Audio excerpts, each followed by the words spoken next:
Welcome to Collaborative Growth, where inspired seekers gather to unlock wisdom, grow in every area of life, and become architects of their own extraordinary story. All right, then. Well, good morning, beautiful people. Welcome to Collaborative Growth Transformational Coaching. And today we have a special guest with us. We have with us Lisa Russell. She is a clinical social worker. She's got 22 years experience working with children, teenagers, and adults. Welcome, Lisa. Thank you. Thank you for having me. So, can you tell us a little bit about yourself? You sent me this beautiful bio, and I looked at it and went, I don't know what these initials are, so I'm going to let you explain to us. Sure. I've been a social worker for like a long time. It just feels like 22 years. I am trained in EMDR, which is for trauma work. I'm trained in ERP, which is exposure response prevention for OCD, anxiety, phobias, things like that. I'm trained in DBT, which is just really fancy words for like I can teach you some good skills. So I think Love it. that I've just been doing this stuff for a long time. And so I'm married. I live in Amherst. I have 2 adult children, and I have a 4-year-old grandson who's the best thing in the world. There you go.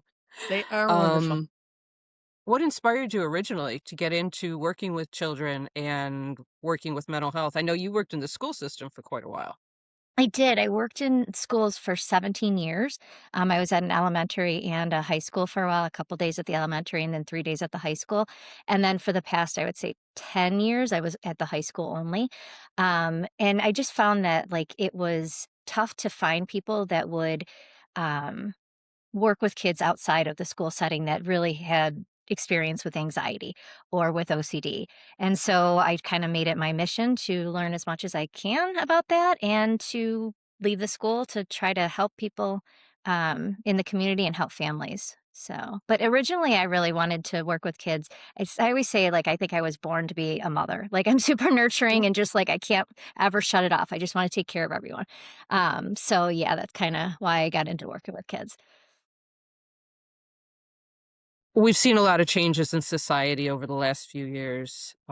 We all know 2020 kind of threw everybody, but seems especially our kids Mhm. into maybe not the best space in the world. What have you seen with the rates of childhood anxiety and OCD? Have they risen as much as I think I've seen?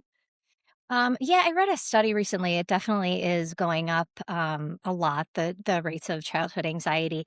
I think that kids look to us for comfort and just to know that everything's okay and for safety. And I think us as adults, we're kind of messed up right now after the pandemic and the climate in the world right now.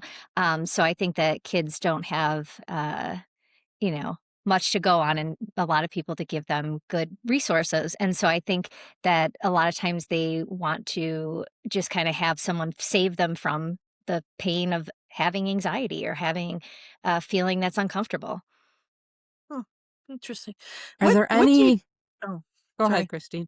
Oh, no, I was just gonna say, what do you see as some of your major triggers that you see in kids? Like, do you see a lot of, certain things are creating this anxiety? Is it social media? Is it, um, technology? Is it just other kids? And how much of it do you think is nature versus nurture?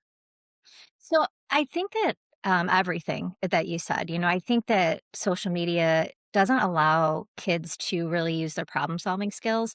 Mhm, I think that, there's not a lot of that direct communication. It's over the internet and you can be anonymous and you can mhm, say whatever you want. And so then um, people are bullying other people or they're being mean. And then there's no repercussions for them, but there's also no problem solving for the other person. And so I feel like that has a lot to do with it. I also think that as adults, we want to save kids from feeling uncomfortable. And mhm. in doing so, we are not giving them the tools to be able to manage the anxiety. So I think that that is a big issue as well. What things could people do right now to help an anxious child feel more supported? That's a good question. So I think that as adults, we have to learn how to respond to anxiety in children. So for parents, there's two ways that we respond, right? We're either we either protect or we demand. And so that protection, we think that we're doing the right thing and we want to, just save them from feeling anxious or save them from having triggers to their anxiety. So, like, I remember when my daughter was 4 years old, she was afraid of dogs. And I remember, just being out in the street and I see a dog coming. And what would I do? I would see the dog. I know she's going to be anxious. So I pick her up. And really, that's just reinforcing that there's something to be afraid of. Like, I wasn't showing her that she could manage it. And so, kind of as I grew up and like learned, more because I was a young mother, I learned a lot about anxiety and how to help kids. And really the best response would have been, honey, I know that you're anxious with dogs, and there is a dog coming down the street. And I have complete confidence that you are going to be okay. And we're going to get through this. Mhm. And so, like, just kind of acknowledging, validating, and showing them you have confidence. And so the other side is like demand. And so some people will look at kids and say, there's nothing to be afraid of, or expect them to just do the thing anyway, which is great advice, I guess, but it's not acknowledging how they feel. And so kids will then feel shame or guilt, or they think that there's something wrong with them, that they have like this feeling, they know they have this feeling, then a parent saying there's nothing to be afraid of. That's confusing to a child. And so I think that it's really important for parents to, number one, acknowledge, number two, validate, and number three, give them the confidence to make sure that they can manage the anxiety that they're facing, not to avoid it and not to push them into it, kind of in the middle. How do routine and structure fit into that? It's really important for kids to have that, the repetition and the expectation, not so much that they will melt down if it's not there. They think that Mhm. there's balance, um, but it's important just so that kids know what's going to happen and what to expect. I think that that's what threw us all off with the pandemic. Nobody knew what to do. Nobody knew Right. what to expect, and so I think that that was just it made us all anxious. So yes, I think giving kids structure, just kind of expectations and know what is coming up. Does it help when adults are anxious? Does it help more to acknowledge that in front of your child or to ignore it? Definitely acknowledge. So, think about like if you are always saying to your kid, "Yeah, I can do this and I'm doing this," they might look at you and say, "Oh, well, you are like a super mom and you can do everything, but I'm not." And Mhm. so if they see that the parent or teacher or, aunt, uncle, whoever has anxiety, you say like, "Oh, you know what? I was super nervous about this at work today, and I went and I did it." So like it's both. Like I can feel this way, and I could do something else. So get rid of the word "but," right? Because I think that negates the feelings, and that Mhm. negates everything that comes before the word "but." So to say like, "Man, I was just so anxious to go to work today, and I did this presentation, and I got through it, and I was proud of myself." And it was really hard. Good. Y- Lisa, how do you think parents can empower their children to really talk openly about what they're feeling? Because, you talked about shame and kids feeling like, they don't want to express themselves. What's the best way to get a child to express themselves?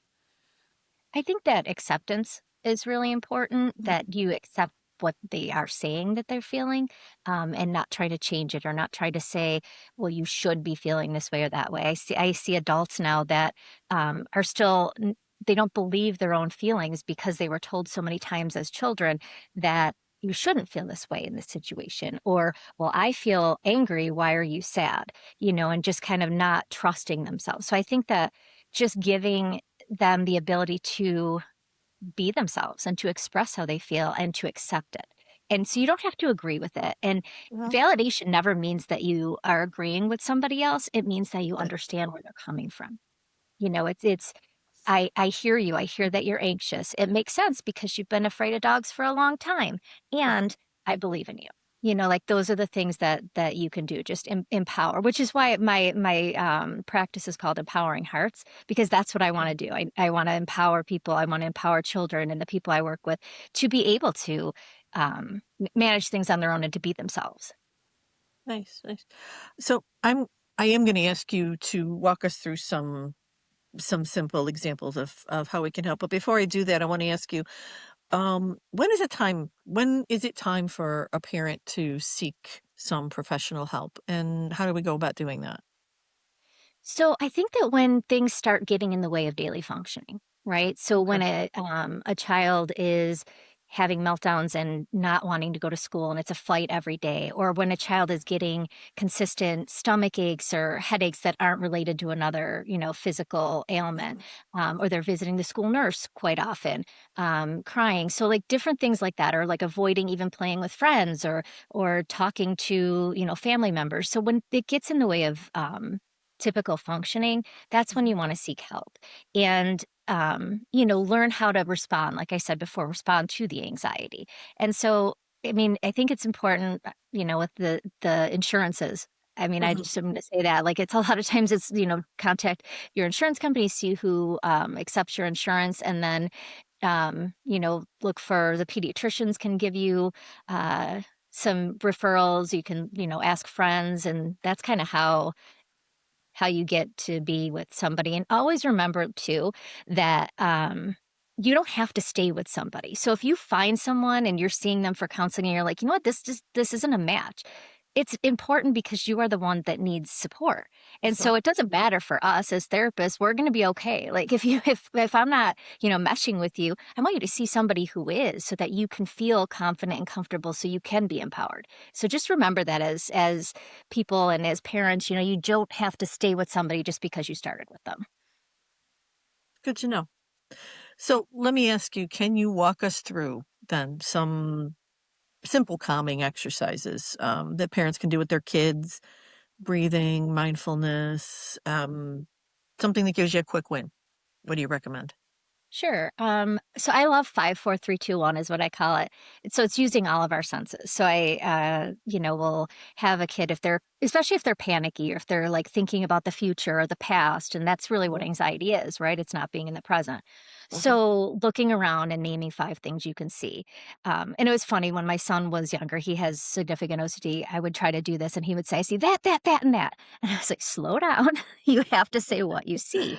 I see the mhm, clock. I see I see your glasses. I see the beautiful tapestry behind Melanie. Like, I think, like noticing those things. And so you have to mhm, really stop and focus. And then so you do like 4 things that you hear, 3 things you smell, 2 things that you feel. And then sometimes you could just go with taste if you can find something, sometimes you can goof around with a kid and say, "What did you have for breakfast? Can you still taste it in your mouth?" mhm, And so just kind of get them, in the present moment. Another thing is belly breathing. mhm, Uh, mm. like that's what I do with kids because that's our natural state of relaxation, right? Is so when we breathe in, our abdomen fills with air, and then when we breathe out, it deflates. And so that's kind of how I do that with kids. I'd call it like balloon or belly breathing, or I have them lay on the floor and put a stuffed animal on their belly so that when they breathe, they could see it go up and down. So it just kind of helps Good. them to understand what that feels like. Awesome. Yeah, belly breathing is amazing for everybody. Because you're right, Right, it Regulates and is, us. it's adults too. natural. Yeah. Yeah, It regulates us, absolutely, we all need Good. it. yep. What gives you we've talked about a lot of the kind of negatives that have led to where we are today, but what gives you hope when it comes to the future, when it comes to mental health for young people?